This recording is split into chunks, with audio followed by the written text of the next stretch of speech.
Hello বন্ধুরা, আপনাদের সকলকে নতুন একটি ভিডিওতে স্বাগত। বন্ধুরা, আপনাদের পাট চাষের বীমা করার জন্য পঞ্চায়েত থেকে একটি করে ক্যাম্প বসবে।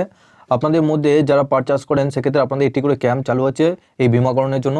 এবং আপনাদের পঞ্চায়েত থেকে বা অফিস থেকে আপনাদের কৃষি দপ্তর থেকে একটি নতুন ব্যানার প্রকাশ করলো যে আপনাদের ওখানে কবে থেকে আপনাদের এই বীমাকরণ শুরু হচ্ছে, কতদিন পর্যন্ত চলবে এবং এই বীমাকরণের জন্য আপনাদের কি কি নথিপত্র লাগবে। তো চলুন এই ভিডিওটির মাধ্যমে সমস্ত ডিটেলস আপনারা জানতে পারবেন।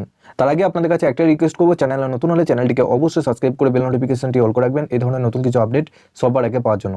আর যারা আগে থেকে সাবস্ক্রাইব করে রেখেছেন তাদেরকে অসংখ্য ধন্যবাদ। তো চলুন বন্ধুরা, ভিডিওটি শুরু করা যাক। তো বন্ধুরা, সবার প্রথম আপনাদেরকে জানিয়ে রাখি যে আপনাদের মধ্যে যারা পাট চাষ করেন, তো বন্ধুরা এখানে দেখুন আপনাদের ব্যানারে জানানো হয়েছে বাংলার পাট চাষিদের ফসল সুরক্ষায় বাংলা শস্য বীমা সম্পূর্ণ বিনা খরচায়।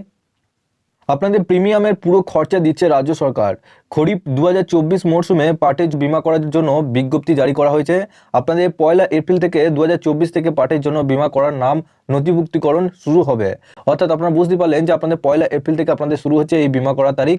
এবং আপনাদের কি কি ডকুমেন্টস লাগবে, কৃষকরা ভোটার কার্ড, আপনাদের আধার কার্ড এবং আপনাদের ব্যাংকের পাসবই, এর সাথে বন্ধুরা আপনাদের জমির যে মালিকানাধীন অর্থাৎ আপনাদের যে জমির পর্চা রয়েছে সেই পর্চা সংক্রান্ত নথি সহ আপনাদের যে ব্লক অফিস রয়েছে বা আপনাদের যে কৃষি দপ্তর রয়েছে বা আপনাদের Bajaj alliance general insurance company লিমিটেডের নাম নথিভুক্ত করতে হবে সেই শিবিরে। এবং কৃষকরা এই সুবিধার্থে গ্রাম পঞ্চায়েত স্তরে সচেতনতা শিবিরের ব্যবস্থা করা হচ্ছে। তো আপনাদের গ্রাম পঞ্চায়েত থেকেও কিন্তু নতুন একটা শিবির কিন্তু একটা ব্যবস্থা করা হবে, যেটা আপনাদের দুয়ারে সরকার ক্যাম্পের মতোই থাকবে। দেখুন আপনাদের এই বীমাকরণ আপনাদের শেষ তারিখ রয়েছে 31/5/2024, অর্থাৎ আপনাদের মে মাসে 31 তারিখ পর্যন্ত আপনারা এই বীমাকরণ করতে পারবেন।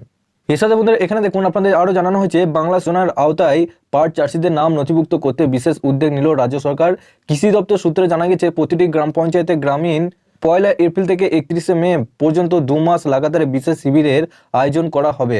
আজ রাজ্য জুড়ে কৃষক দিবস পালন করা হচ্ছে। এই দিনে 20 লক্ষ পাট চাষিরা সুবিধার জন্য কৃষি দপ্তরের তরফে এই কথা জানানো হয়েছে যে এই বীমার কৃষকদের কোনো টাকা খরচ করতে হবে না, রাজ্য সরকারই প্রিমিয়াম খরচ বহন করবে বলে জানানো হয়েছে। সারা দেশের মধ্যে এই রাজ্যে সর্বাধিক পাট উৎপন্ন হয় এবং উৎপাদনের মোট পরিমাণ বছরে 80 লক্ষ বেলস। রাজ্যের মধ্যে মূলত মুর্শিদাবাদ, নদিয়া, উত্তর ও দক্ষিণ দিনাজপুর, জলপাইগুড়ি, কোচবিহার, উত্তর 24 পরগনা, পূর্ব বর্ধমান, হুগলি জেলার কিছু জায়গায় পাট উৎপাদন হয়। পাট চাষিদের পাশে দাঁড়াতে বাংলা শস্য বীমার আওতায় তাদের বীমার প্রিমিয়াম মকুব করার কথা ঘোষণা করছে রাজ্য সরকার। এবার যাতে সমস্ত পাট চাষি বাংলা শস্য বীমা যোজনায় প্রকল্পের নাম লেখানোর সুযোগ পান সেই কথা মাথায় রেখে গ্রামে গ্রামে শিবিরে খোলার উদ্যোগ নেওয়া হলো বলে কৃষি দপ্তরের তরফে জানানো হয়েছে। কৃষি আধিকারিকরা জানাচ্ছেন যে দুটি ক্ষেত্রে পাট চাষে ক্ষতি হওয়ার সম্ভাবনা থাকে। এপ্রিল মে মাসে প্রখর রোদের কারণে পাট গাছের ক্ষতি হতে পারে, অতিবৃষ্টি বা বন্যা হলে ক্ষতির আশঙ্কা থাকে। ফলে অন্যান্য ফসলের মতো এক্ষেত্রেও কৃষকদের জন্য শস্য বীমা নিশ্চিত করা আবশ্যক। সেই লক্ষ্যে বিশেষ শিবির চালানোর উদ্যোগ নেওয়া হয়েছে। তো বন্ধুরা আপনারা বুঝতে পারলেন যে আপনাদের মধ্যে যারা পাট চাষ করেন, যে সমস্ত কৃষকরা রয়েছেন পাট চাষিদের, সেই সমস্ত কৃষকদের আপনাদের 1 এপ্রিল থেকে আপনাদের একটি শিবিরের ব্যবস্থা করা হবে। সেটা আপনাদের প্রত্যেক পঞ্চায়েতই হবে এবং আপনাদের সেই শিবিরই ওখানেই আপনাদের ফর্ম ফিল আপ করা হবে। আপনাদের সঙ্গে ডকুমেন্ট নিয়ে যেতে হবে, আধার কার্ড, ভোটার কার্ড এবং আপনাদের যে ব্যাংকের বই, এর সাথে আপনাদের পর্চাটা, যে জমি আপনারা বীমা করতে চাইছেন সেই জমির পর্চা কিন্তু আপনাদের লাগবে। তো এই সমস্ত ডকুমেন্ট নিয়ে গিয়ে আপনাদের 1 এপ্রিল থেকে পঞ্চায়েতে সেই সমস্ত ডকুমেন্ট জমা করুন এবং যখনই আপনাদের ফসলের ক্ষতিপূরণের টাকা দেওয়া হবে তখনই আপনাদের অ্যাকাউন্টে সরাসরি কিন্তু টাকা ঢুকে যাবে। তো আপনাদের মধ্যে যারা এখনো খবরটি জানেন না তাদেরকে অবশ্যই জানিয়ে দেওয়ার চেষ্টা করুন এবং আপনারা অবশ্যই নিচে ডেসক্রিপশনে হোয়াটসঅ্যাপ গ্রুপ এবং টেলিগ্রাম গ্রুপের সাথে যুক্ত হয়ে যাবেন। সবার আগে ওখান থেকে আপডেট পেয়ে যাবেন। সবার শেষে আপনাদের কাছে একটা রিকোয়েস্ট করবো, চ্যানেলে নতুন হলে চ্যানেলটিকে অবশ্যই সাবস্ক্রাইব করে বেল নোটিফিকেশনটি অল করে রাখবেন এই ধরনের নতুন কিছু আপডেট সবার আগে পাওয়ার জন্য।